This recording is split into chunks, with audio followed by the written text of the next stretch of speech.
Assalamualaikum warahmatullahi wabarakatuh. Selamat siang. Om Swastiastu, Namo Buddhaya, salam kebajikan. Kepada Dewan Juri yang terhormat, perkenalkan nama saya Albert Pilpolin dari SMA Negeri 4 Cibinong, Kabupaten Bogor, Provinsi Jawa Barat. Dan terima kasih juga kepada tim afirmasi atas pendapat yang telah diberikan. Kita di sini dipertemukan dengan debat MOSI. Dewan ini menyesalkan narasi Galactic Zoo dan segera menghentikan semua proyek penelitian terkait alien.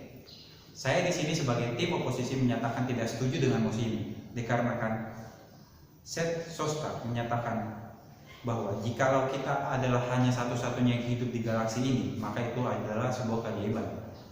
Saya perjelas bahwa jikalau kita hanya hidup satu-satunya di dunia ini, di galaksi ini, maka itu hanyalah sebuah keajaiban, yang artinya pasti ada sebuah kehidupan di luar bumi, baik itu di galaksi Bima Sakti maupun galaksi yang lainnya. Kemudian Vanza Chris menyatakan bahwa potensi makhluk asing yang tinggal di galaksi Bima Sakti meningkat daripada prediksi sebelumnya.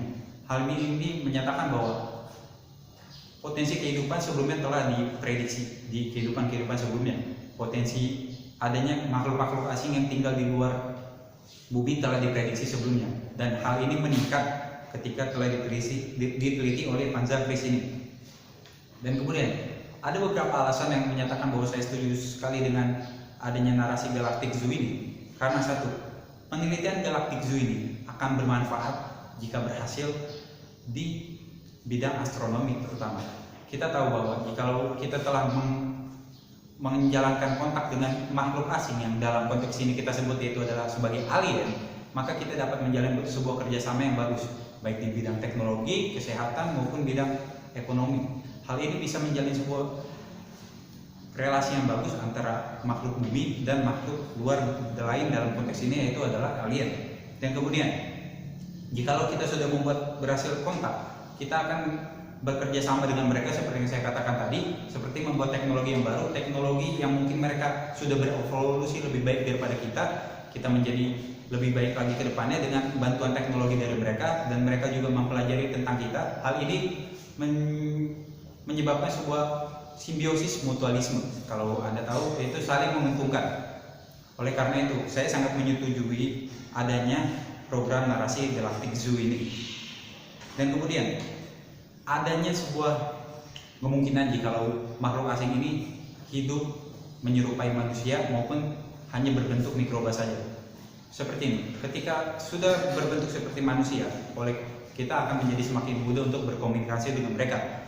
Kita merasa tidak asing dengan mereka. Dan bahkan jikalau tidak berbentuk seperti manusia pun, kita bisa mempelajari apapun tentang mereka. Bagaimana mereka bisa berbentuk seperti itu dan bagaimana asal usul dari mereka. Hal ini bertujuan untuk pengetahuan, karena kita tahu pengetahuan sangat mahal harganya. Pengetahuan tidak bisa dibandingkan dengan biaya yang dikeluarkan segelontar saja. Dan seperti ini, ketika kita sudah menjalin kontak dengan makhluk asing, kita bisa menjalin beberapa kerjasama. Selain tadi saya bilang di bidang teknologi dan juga di bidang kesehatan juga bisa.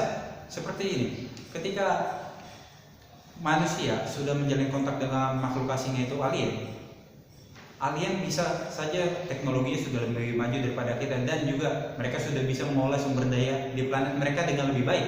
Mereka sudah bisa mengolah beberapa obat-obatan yang mungkin kita sangat butuhkan. Seperti saat ini kita membutuhkan obat HIV, untuk menyembuhkannya saja masih belum bisa.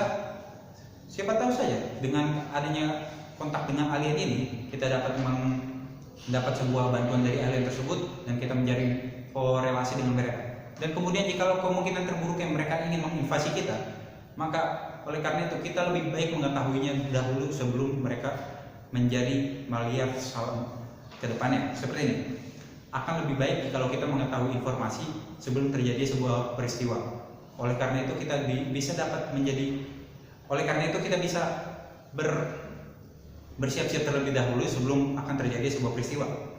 Dan kemudian mengenai biaya, ketika Anda membicarakan tentang biaya, maka penelitian pun banyak yang memakan biaya, dan pada akhirnya itu juga ujung-ujungnya dimanfaatkan oleh manusia dan sangat bermanfaat sampai saat ini. Oleh karena penelitian yang mungkin saat ini kita bilang hanya menghabiskan biaya, lebih baik dialokasikan kepada pendidikan, sarana transportasi, dan sarana lainnya. Hal ini mungkin belum terlihat di tahun ini, mungkin belum terlihat 2 tahun 3 tahun ke depan, tetapi kita lihat hasilnya dalam 4 atau 5 tahun ke depan. Mungkin generasi selanjutnya mereka akan menikmati bahwa hasil jerih payah kita yang menggelontarkan banyak biaya tersebut dapat bermanfaat bagi mereka. Dan dengan adanya biaya tersebut, kita bisa menjadi lebih baik ke depannya. Tidak apa menggelontarkan biaya yang banyak pada saat ini juga, tetapi jikalau kita ingin menjadi lebih baik lagi, oleh karena itu biaya tersebut harus dimanfaatkan dengan sebaik-baiknya tanpa adanya sebuah korupsi yang merajalela. Saya contohkan penelitian yang ada seperti penelitian tuberkulosis. Kita tahu penyakit tuberkulosis masih belum ada obatnya. Oleh karena itu, tuberkulosis masih belum ada obatnya, tetapi ada sebuah penelitian yang menyatakan antibodi tersebut telah ditemukan dan kini bisa menjadi pendamping obat untuk meringankan penyakit tersebut. Nyatanya sekarang sangat dibutuhkan, sangat dicari-cari oleh semua orang. Oleh karena itu, saya sebagai tim oposisi menyatakan tidak setuju dengan mosi ini, karena adanya sebuah keuntungan yang kita dapat, keuntungan yang tidak terlihat dari semua kejadian-kejadian ini. Sekian argumen dari saya, kurang lebih yang mohon maaf. Wassalamualaikum warahmatullahi wabarakatuh.